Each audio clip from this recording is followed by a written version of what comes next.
Remember what they said in therapy, I'm not gay. I'm not gay. I'm not gay. See where I can find my deck here. God, I just have so much makeup here, fuck. Oh, there it is, alright. I'll put on rustic today. I'm not gay. I'm not gay.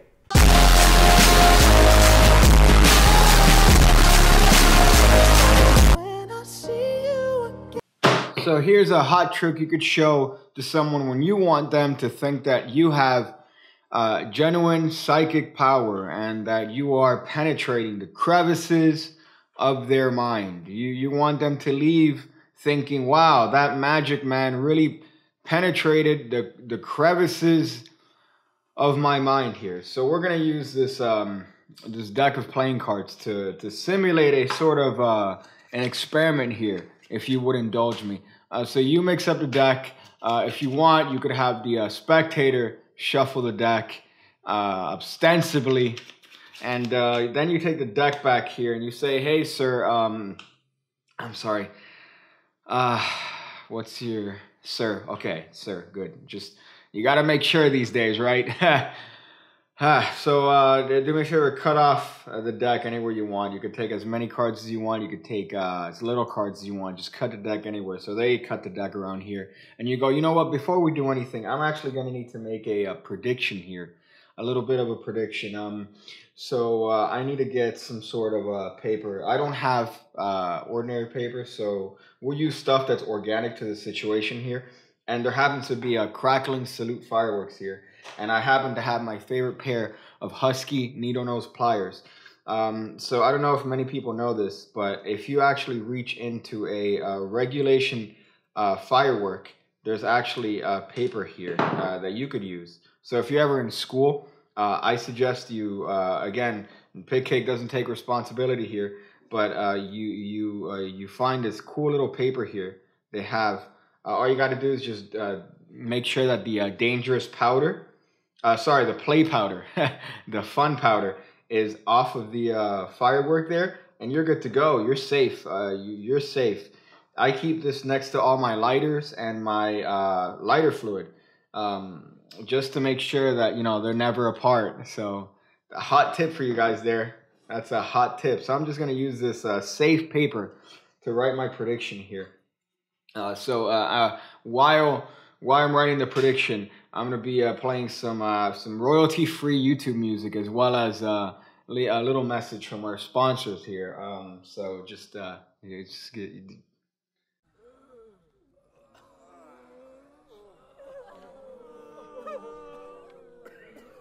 Oh, hey, we're back. During the break, I realized how difficult it was to write on this fun paper. So instead, I opted for a blank business card here. But just for the sake of continuity here, I'm going to use these Husky pliers to keep that safe over here in frame. And I'm going to make sure that I can't change it by putting this danger, element of danger, crackling salute right on it. To be safe. So you tell the spectator, sir, you happen to cut right here. Let's just take these cards at random, and do me a favor and just mix them up in your hand, just like a small orthodontist would a bag of chips. Go ahead. So the person mixes up these cards, and then they leave them in whatever order they want. And you say, sir, are you sure you want to leave the little stack in that order? Do you want to mix them around? No? Okay, well, make sure, because later on you might say, oh, Mr. Magic Boy, you know, manipulated the way I did it. What if one card was different? So make sure that that's the exact order you want those cards. So spectator maybe mixes it up a little bit more, just to be a little bit Jeeves, if you know what I mean. Ask Jeeves. That's hit the like button if you remember. Ask Jeeves. So they mix it up, and you go, that's great, sir. So again, I don't want to touch anything here, so you don't think that I switch anything. But do me a favor and take that top card and put it face up on the bottom of the deck. So they do that. They take this top card and they put it face up on the bottom of the deck here. And you go, do me a favor, take that top card and put it right on top face up. They do this. And then you tell them to take that card right there and put it face up in the middle of the deck anywhere you want. And of course, the spectator does that right here. So you say, look, let's think about this. I'm not touching anything. I want to. but I'm not. So you mix the little cards up anywhere you wanted. You could have put, this card could have just as easily been on the bottom. This card could have been in the middle. So pretty much it was up to the order that you left it. But instead, you made the free choices here, putting the 6 of spades on top, the king of hearts in the middle, and the hey diddle diddle, the 2 of spades on the bottom. But here's the clever part. You see, if I remove the firework, you notice that my prediction states that the 6 is on top, the king is face up in the middle, and hey diddle diddle, the 2 is on the bottom of the deck. 2's on the bottom. So your prediction came true. Not gay. Not gay. Oh, hey, you're back. So this is a hot and easy and ready and able trick. So all you need to do here is a couple different subtleties here, honestly. So let's just go through this. You need the crosscut force. You need some hot tips that I've first heard from Max Maven on the crosscut force, and then that's it. That's all you need. So Max Maven, a great guy, great person by all means, Mr. Goldstein, if you would. So here's what you do. You grab 3 cards and you mark them. Yeah, that's the secret. So you're gonna mark these in a very easy way here. So let's get a hot zoom in meme. So if you notice, the 6 of spades, which is gonna go on top, is gonna have a mark up here. If you could see that on this hot Canon lens, you see that it has a red Sharpie mark diagonally on the left end of the card here. Of course, if you flip it, guess what? The mark is also on the other side. Yeah, that's a hot tip for you amateur fuckers. So here's the first marking here. This is gonna indicate the top card. Then the king of hearts, which is gonna be the card in the middle, if you remember the prediction, is going to have a mark in the middle. You see the mnemonic device here? Yeah, here's hot. And if you guessed it, the last one has a mark all the way to the right on both sides, which is the 2 of spades.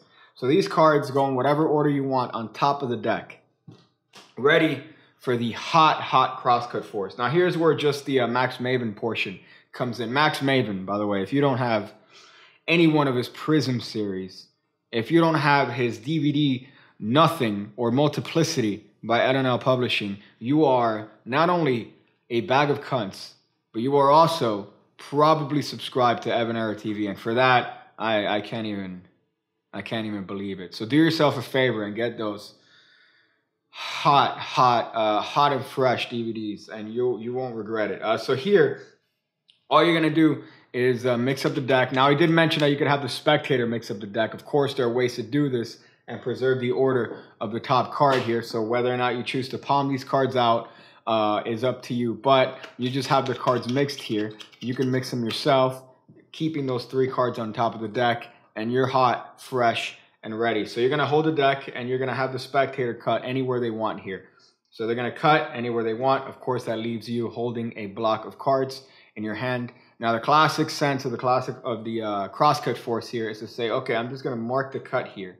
As a matter of fact, I have many beginner magic books that say, and at this point you inform the spectator that you're going to put them in a crosswise position to mark the position of their cut.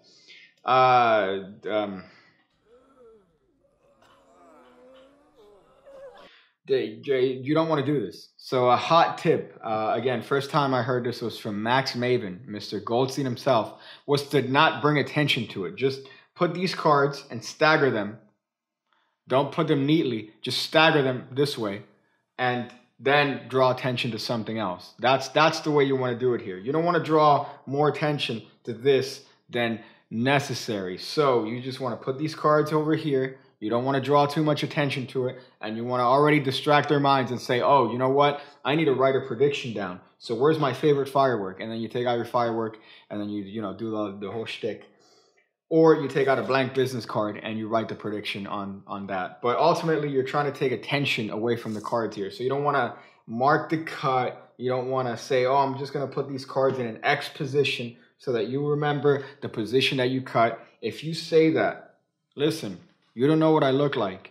I could be anyone. You could be showing a trick to the gas station attendant. That could be me. And if I see you do this, I will find you and I will kill you. I will kill you. I'm not gonna. I can't. There's not a possibility that's gonna happen. But you just put the cards staggered this way, all right, and then say you're gonna write your prediction. And of course, at this point, you're writing the prediction of this. You're writing 6. Holy exposure here. Cannon. Fuck. 6 on top. King face up in the middle, and 2 on the bottom. That's it. That doesn't change. You put that face up. Now you bring attention back to the deck and you say, all right, so let's just take these top cards here. They're not going to know the orientation of the cards. They're not going to remember. They're not savants. So they're not going to remember the orientation of the cards. So then this could very well be the card or the half that they cut to. They don't remember that you were holding the cards. And time misdirection is your friend here. So this is a really good underutilized force. Because of the way it's written up, fucking Einhorn and your magic beginner book. I'm talking to you. Though the rest of the book is good, that force was AIDS. So you can have them mix up these cards as much as they want because it's not going to matter. It's going to depend on the markings that you read on the back of the cards as to how you're going to have them put the cards in the middle of the deck here. That's the hot secret. That's the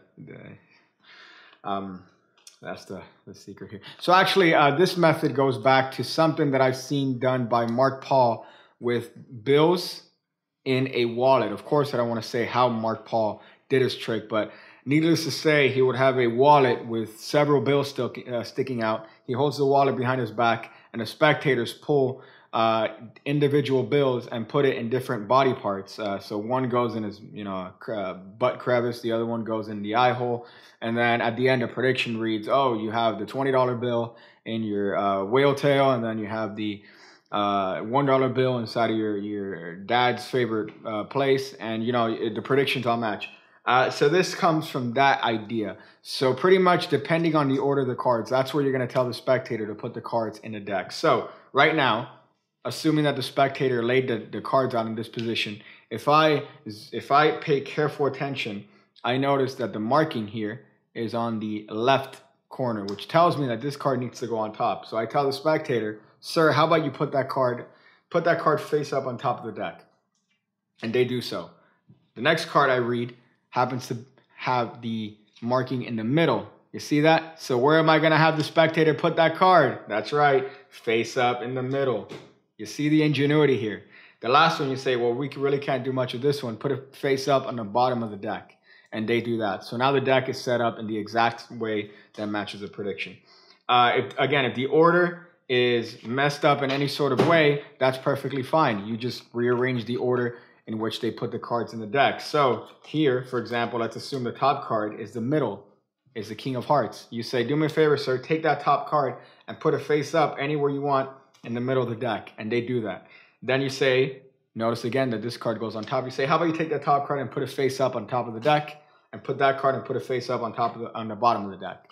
Again, guess what? 6 of spades on top, King of Hearts in the middle. I'm sure I passed it. King of Hearts in the middle of the deck, and 2 of spades in the bottom, matching the prediction. So it doesn't matter how they shuffle the cards. You're just telling them to put it in the position that matches your prediction. But here's the thing. You say, "Oh, but remember, had this card been the 2, it would have been on the bottom," and you lie. You lie brazenly to the spectator. So then you spread the cards, and you very fairly show the setup here to perfectly match the hot prediction that you set for yourself here. So everyone goes home happy and full of fluid. So here's that's the hot method. It's really not a lot. Thank you, Max Maven, for the touches on the crosscut force and making it an actual competent force and not something that is AIDS. I'm looking at you, Max Holden. So that's the you do that. You do all the stuff. I have a couple stuff out. You might want to check it out. Any card, any number. Persistence of memory. Play with memory. Go check that out. Pigcake.me. There's Twitters, there's Instagrams. You could see them all on the things.